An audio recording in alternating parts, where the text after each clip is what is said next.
Hi everyone, welcome back to Guides. In today's quick video, I will explain what the Facebook Note option is and how you can use it in 2025.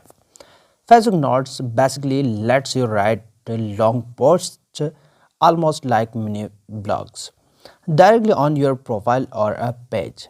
It's perfect for stories, guides, and or also detailed announcements.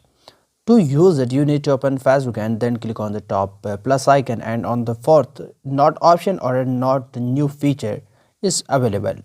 Inside Notes, you can add a title, write content, insert a music also, and format the text. Once you are done, hit publish or share icon, share button or it, and your notes goes live for your followers.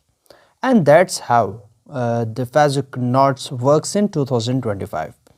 If you found this helpful, make sure to like, share and subscribe to GuideZone for more quick tutorials. I will see you in the next one. Goodbye. Best of luck.